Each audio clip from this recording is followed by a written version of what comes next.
maka mestinya kita lakukan zikir itu, walaupun mungkin baru tahap di lidah. Ada orang mengatakan, ya kalau cuma di lidah aja baik, tidak usah zikir. Maka kata Imam Al-Ghazali yang dikutip oleh Imam Ibnu Hajar di kitab Fathul Bari, kata beliau, harakatul lisan bil zikri ma'al ghaflah anhu tuhassilu as-sawaba. Gerakan lidah dengan zikir, dengan hati yang lalai padahal tidak ingat, itu hasilus sawab, itu akan mendapatkan pahala. Li'annahu khairun min harakatil lisan bil ghibah. Kenapa itu masih bagus? Baca tasbih, tahmid, baca sholawat, ingat nggak, hendak kah? Itu masih lebih bagus. Kenapa? Karena dia itu lebih bagus dari bergerakan lidah untuk ghibah. Bal huwa khairum minas sukuti mutlaqan. Bahkan itu lebih baik daripada diem. Lidah nganggur. Allah ciptakan lidah. Mumpung masih bisa berbicara, banyak berzikir. Kalau tidak berzikir, amar ma'ruf nahi mungkar. Kalau lidahnya sudah capek berzikir, ya tadi kolbu mikir. Mikir. Nah ini mesti kita biasakan. Termasuk yang tadi mikir, kan itu mikir apa yang kaitannya dengan umat baginda Rasulullah. Kan sudah kita bahas ini. Cinta kepada Allah dan Rasulnya. Di antara bentuk cinta kepada Rasul itu adalah kita mencintai umatnya. Memikirkan umat ini. Itu zikir juga, zikir. Daripada diam mikirkan hutang, mikirkan apa. Itu zikir juga, zikir. Walaupun hati mungkin lidah tidak bersuara, pikiran begitu, itu termasuk zikir kolbu. Jadi lebih baik zikir tadi dengan lidah. Yang penting kan hatinya. Ya hati itu penting. Zikir dengan hati, tapi lidah itu penting juga. Balwa khairum minas sukuti mutlaqan, bahkan itu lebih baik daripada diam secara mutlak. Ay al mujarradu anit tafakkur, yakni diam yang kosong dari berpikir, merenung. Qala wa innama huwa naqisun bin nisbati ila amalil qalbi. Dan hanyalah zikir lisan saja dengan lupa itu ya kurang kalau dibandingkan dengan zikir disertai hadirnya hati. Ini makanya jangan suka meremehkan orang membaca zikir, oh itu hatinya lalai. Zikir kok matanya ke sana kemari. Ya, jangan kita katakan begitu. Itu lebih baik, masih lebih baik. Baca sholawat, saya kemarin ketemu seorang guru, ketika ceramah itu nyuruh jamaah untuk baca sholawat. Baca sholawat lah. Kalau bisa 1000 sehari, 1000 sehari, 1000 kali. Terus ada jamaah yang angkat tangan, tidak punya adab. Pian Pang Guru berapa kali sehari? Ya. Jadi coba kalau kita nyuruh, kalau tidak siap, orang nggak punya adab bertanya begitu, gimana jawab kita? Jadi sampean nyuruh-nyuruh, sampean sudah berapa kali baca sholawat sehari? Kebetulan orang tersebut ya membacanya banyak, ya, banyak. Bisa 7.000 paling tidak sehari beliau itu.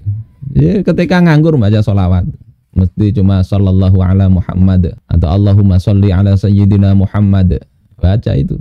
Bagus, insya Allah begitu bagus. Itu zikir lisan, ya. Tapi bagi pengemban dakwah mestinya tambahi tafakur tadi. Tafakur umat ini tidak hanya memerlukan orang-orang soleh secara pribadi, tapi juga perlu orang yang memikirkan mereka, dan itu termasuk zikir kolbu. Nah, bagaimana dengan wirid, hizib, dan rotib? Ini kan ada macam-macam ya zikir itu.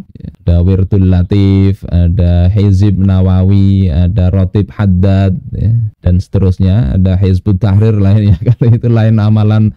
Zikirnya itu zikir jawarih kalau itu, dan kolbu, mikirkan umat. Nah, bisa jadi amalan juga itu. Ya. Maka kita bisa lihat sebetulnya tidak ada persyaratan dan kewajiban untuk mengikuti bentuk wirid tertentu. Itu pilihan, bukan wajib. Sehingga kalau mewajibkan itu yang bermasalah. Kemudian yang kedua, yang sunnahnya itu adalah mengikuti wirid, ya, zikir yang diajarkan Rasul, itu sunnah. Kalau yang bukan itu sunnah dari sisi sunnahnya berzikir. Dan kalau kita lihat ya, baik beberapa wirid, hizib maupun rotib itu memang diambil dari sunnah Rasul, ya, disusun. Ya. Ini ayatnya, ini. Kalau dicarikan dalilnya insya Allah ketemu. Dalilnya itu ada, baik yang itu dalil langsung itu kalimat dari Rasulullah, misalnya di rotib haddad itu ada baca Bismillahilladzi la yadurru ma'asmihi syai'un fil ardi wala fis sama'i huwas sami'ul alim. Terus ditambahi doa, tambahi ini macam-macam, insya Allah ada dalilnya itu. Jadi dari sisi dibaca ya Tidak masalah, bagus. Atau mau bikin sendiri ya, dari banyak hadis itu bikin runutan sendiri juga boleh ya. Walaupun kalau ulama yang menyusun insya Allah lebih afdal insya Allah. Kemudian di mana letak mana yang kita pilih di situ, mau membaca apa sih kita ini ya. Maka kuncinya itu ada di pemahaman maknanya. Wow, ini baca wirid ini supaya sugih atau ini supaya sakti. Nah itu yang mestinya kita tingkatkan, jangan begitulah ya. Maknanya yang kita baca itu apa, kita resapi di situ ketika berzikir. Walaupun kalau tidak paham maknanya tadi kata Imam Al-Ghazali, sekedar bicara aja juga itu sudah bagus ya, sudah bagus. Kemudian yang kedua, pengetahuan kita tentang Allah Ta'ala, makrifat kita kepada Allah. Ini menentukan zikir mana yang mungkin lebih mengena di hati kita. Ini makrifat kepada Allah Ta'ala. Kita tahu hak-hak Allah Ta'ala bagaimana, sehingga ya kalau kita lihat kayak Nabi yang kena penyakit itu, Nabi Ayub itu ya ketika berdoa tidak meminta langsung, Rabbi inni massaniyaddur wa anta arhamur rahimin. Ya Allah Tuhanku, aku tertimpa penyakit ini, sementara Engkau adalah zat yang penyayang dari yang penyayang. Atau zikirnya ini Nabi Yunus, la ilaha illa anta subhanaka inni kuntu minadh dhalimin. Tidak ada Tuhan selain Engkau, maha suci Engkau, aku ini dalam kegelapan ya Allah. Tidak meminta macam-macam, apalagi ingin sakti, ingin sugih, enggak. Jadi kalau mengenal Allah lebih baik ridha Allah itu yang kita ketika berzikir itu ingin Allah ridha kepada kita, ingin Allah senang kepada kita. Itu mestinya yang lebih dikedepankan ketika berzikir. Atau Nabi Adam ya, Rabbana zalamna anfusana wa illam taghfir lana wa tarhamna lanakunanna minal khasirin. Di Al-Qur'an itu banyak wirid-wirid yang bisa kita baca. Bagus juga wirid tadi itu yang baca Al-Qur'an. Baca Al-Quran itu adalah kalamullah Ta'ala. Kemudian tidak kalah penting juga itu adalah ya mungkin bisa menyentuh hati itu pahala yang dijanjikan Allah Ta'ala, dijanjikan Rasul ketika zikir. Misalnya Rasul katakan ada 2 kalimat ringan di lidah tapi berat di timbangan ya, subhanallah wa bihamdih subhanallahil azim. Maka bagus itu dibaca. Atau misalnya ketika ada istri beliau yang wirid pagi itu mulai subuh sampai hampir matahari terbit itu, maka kata beliau itu bisa diganti dengan kalimat yang pendek, zikir pendek tapi pahalanya banyak ya. Bisa dicari nanti itu hadisnya. Subhanallah wa bihamdih adada khalqih wa ridha nafsih wa zinata arsyih wa midada kalimatih. Nah itu bagus. Sekedar kalimat itu tapi itu maknanya pahalanya lebih banyak ya. Itu diajarkan Rasulullah Shallallahu Alaihi Wasallam. Kalau mau bikin apa ya, munajat sendiri itu juga sebetulnya tidak dilarang ya, ngarang sendiri dengan catatan itu tidak dianggap oh ini lebih hebat daripada Rasul, jangan. Tapi sekedar ungkapan hati yang kita ingin mengeluh atau ingin menyampaikan rasa hati kita kepada Allah Subhanahu wa Ta'ala, itu tidak terlarang, bukan bid'ah. Misalnya ada ungkapan itu yang biasa dibaca, ilahi lastu lil firdausi ahla wala aqwa 'alan naril jahimi fahabli taubata waghfir dhunubi fa innaka ghafirudz dzambil azimi. Nah itu kan doa pengakuan ya, i'tiraf orang nyebutnya, ngaku bahasanya kita ini ya Allah tidak pantas untuk masuk surga Engkau, tapi ya Allah aku nggak kuat untuk dimasukkan ke dalam neraka jahim, maka ampuni dosaku. Nggak ada yang bisa mengampuni dosa selain Engkau. Nah ungkapan-ungkapan gini kan banyak ya. Jadi tidak masalah kalau mau munajat itu pakai kalimat sendiri, kalau tidak hafal pakai bahasa apa juga tidak masalah. Intinya kita mengadukan, mengingat munajat kepada Allah Ta'ala. Bahkan di dalam hadis ini saat sholat ini ya. Tapi kalau sholat nanti hati-hati ya, membaca zikir kalau ngarang sendiri apalagi doa ngarang sendiri ya, mestinya tanya kepada orang yang alim ya. Karena Rasulullah Shallallahu Alaihi Wasallam ini dalam riwayat Imam Muslim adalah Rasulullah Shallallahu Alaihi Wasallam yusolli bina, itu sholat bersama kami. Idh ja'a rajulun fadakhalal masjidah, kemudian datang seorang lelaki dan masuk masjid. Wa qad hafazahun nafas, dan dia ini nafasnya terengah-engah. Maksudnya apa? Ya, kenili sur'atihi liyudrikas shalah. Karena dia apa? Model setengah berlari untuk supaya dapat sholat itu. Jadi nafasnya masih kata orang Jawa menggeh-menggeh, ya, terengah-engah. Kemudian Allahu Akbar dia katakan, Allahu Akbar, takbir. Kemudian baca doa iftitah. Alhamdulillah hamdan katsiran thayyiban mubarakan fih. Setelah baca takbiratul ihram dia katakan alhamdulillah hamdan katsiran thayyiban mubarakan fih. Saat Rasul selesai sholat, ya, maka Rasul bertanya, ayyukum alladzi takallama bikalimatin. Mana di antara kalian yang tadi bicara dengan beberapa kalimat tadi?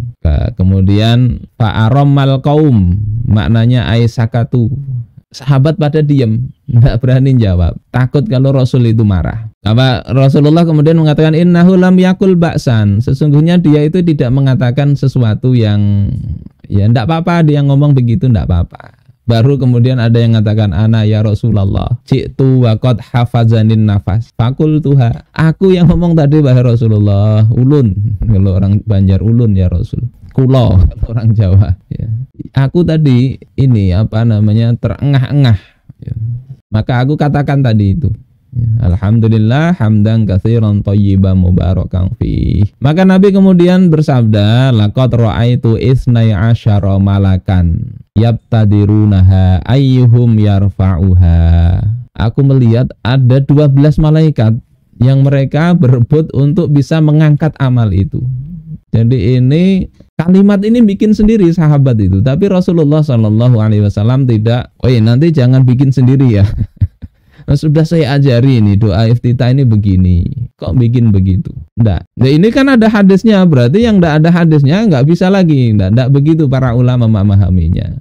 Para ulama memahami untuk doa itu bebas, zikir juga bebas. Asal maknanya ada pujian kepada Allah, tidak ada kesyirikan ya, dan tadi maksudnya memuji Allah Subhanahu wa taala. Tidak ada masalah. Walaupun ya kalau kita lihat yang sudah ada riwayat ini bisa dipakai. Yang tidak ada konsultasikan. Ini kalimatnya benar apa enggak. Juga ada sahabat namanya Abdullah bin Umar. Beliau ketika bertalbiyah, beliau ini mengucapkan apa yang dikatakan Rasulullah, diajarkan Rasulullah. Salah satu redaksi talbiyah jamaah haji atau umrah itu adalah labbaik Allahumma labbaik ya, la syarika laka labbaik atau labbaik la syarika laka labbaik innal hamda wan ni'mata laka wal mulk la syarika lak. Kemudian Abdullah bin Umar ini menambahi ya. Kata beliau, hadhihi talbiyatu Rasulillah sallallahu alaihi wasallam. Ini adalah talbiyahnya Rasulullah sallallahu alaihi wasallam. Wa kana yazidu min indihi fi athari talbiyati Rasulillah sallallahu alaihi wasallam. Dan adalah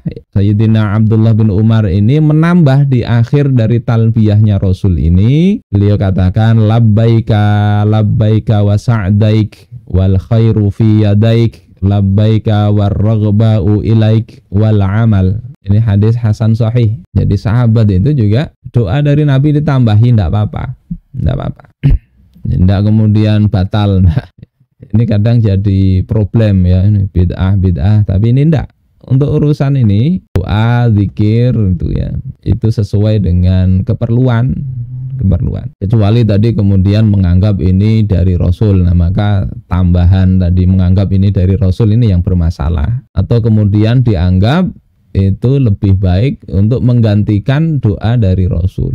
Kalau enggak ya enggak, maknanya sama kurang lebih atau ditambah enggak apa-apa. Sehingga kayak doa misalnya mau makan misalnya, jadi riwayat ada bismillah makan. Ada doa yang biasa dihafal anak-anak itu ya enggak apa-apa. Allahumma barik lana fima razaqtana wa qina adzabannar. Ya Allah, berkahi untuk kami dari apa-apa yang Engkau rizkikan kepada kami. Wa qina adzabannar, jauhkan kami dari api neraka. Tidak masalah baca doa itu, tidak masalah. Namanya doa, ada riwayat atau tidak itu maknanya baik, atau ditambahi sendiri ya enggak apa-apa. Bukankah doa itu ibadah? Iya betul, doa ibadah. Tapi berdoa ini Rasulullah juga menyuruh kita berdoa meminta apa yang kita inginkan. Sehingga ini tidak kemudian menyalahi syariat, tidak. Insyaallah begitu.